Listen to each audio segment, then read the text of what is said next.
420 years ago, on a windswept edge of the Atlantic world, the story that would become America was still only a rumor, an idea drifting across oceans in the minds of dreamers, merchants, monarchs, and the desperate. In 1606, when the Virginia Company received its charter, it wasn't a promise of freedom or democracy.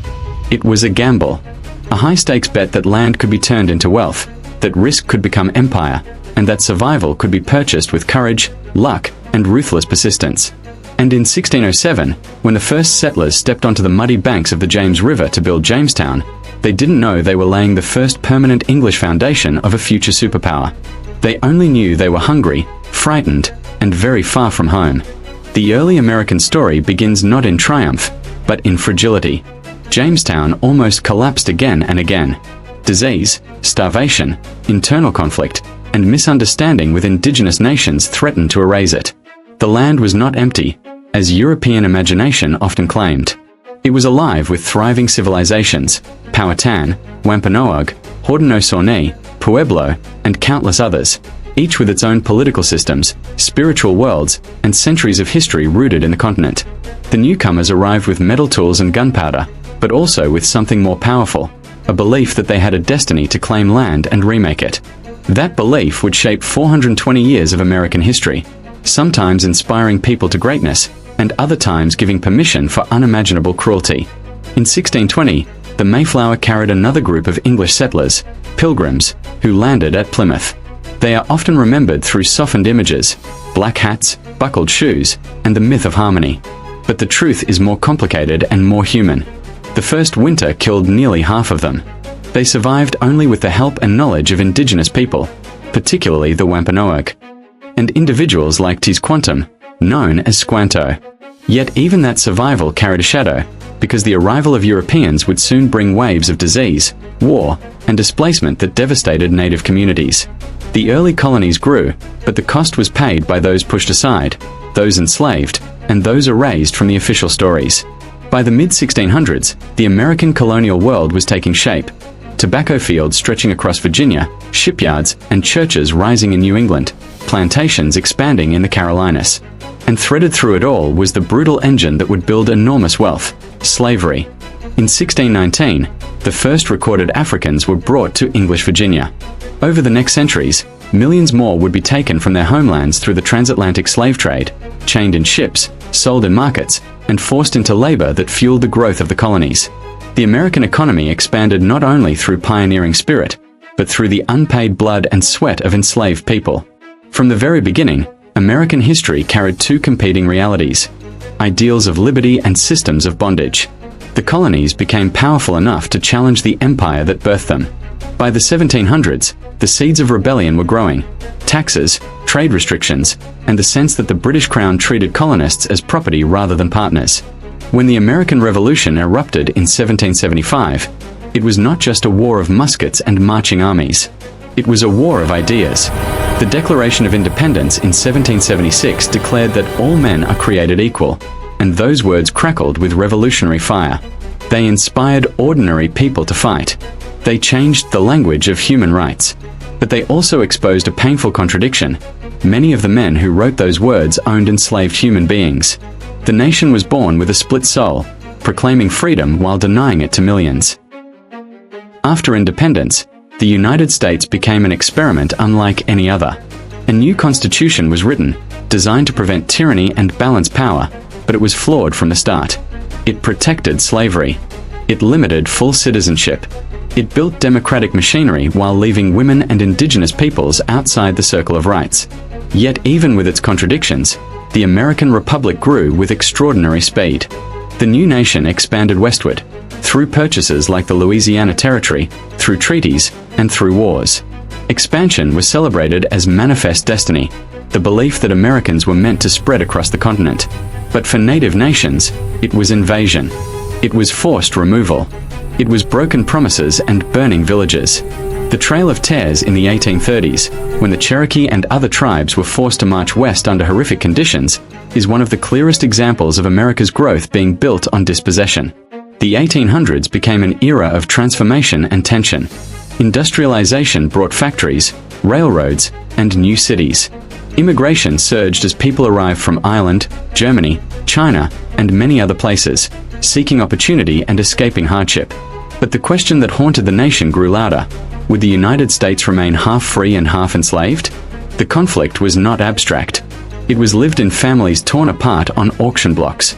It was written in the scars of whips and the quiet strength of resistance.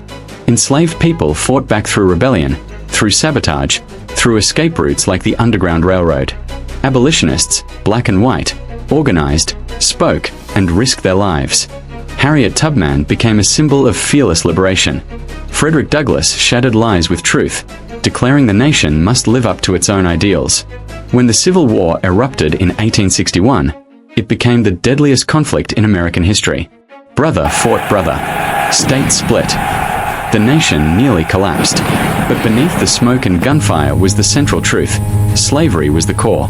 The Emancipation Proclamation in 1863 shifted the war into a battle for freedom, and when the Union finally won in 1865, slavery was abolished. For a moment, hope surged like a sunrise. Reconstruction attempted to rebuild the South and integrate formerly enslaved people into citizenship. Black Americans held public office, built schools, founded churches, and dreamed of equality. But that hope was violently attacked. White supremacist terror organizations rose. Jim Crow laws emerged. Segregation spread. The nation rebuilt itself, but often at the cost of justice.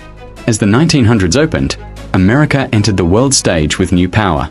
It fought in World War I, then faced the shock of the Great Depression. The crash of 1929 shattered families and futures. People stood in breadlines. Farmers lost land. But out of that crisis came the New Deal, a new relationship between government and citizens, and a reminder that America's story was not only one of rugged individualism but also of collective survival. Then came World War II, and America transformed again. Factories roared, women entered the workforce in massive numbers, and the nation became the arsenal of democracy. Yet even in that fight against fascism, America imprisoned Japanese Americans in internment camps, proving once again that fear could overwhelm principles. After the war, the United States entered the Cold War era, an age of nuclear anxiety, global rivalry with the Soviet Union, and rapid cultural change. Suburbs expanded. Consumer culture exploded. But beneath the surface, a new struggle rose into full view: the civil rights movement. Black Americans, tired of being told to wait, demanded dignity. Rosa Parks refused to give up her seat. Martin Luther King Jr. spoke of dreams and justice. Children marched. People were beaten on bridges. The movement was not gentle. It was courageous, disciplined, and relentless. Laws changed.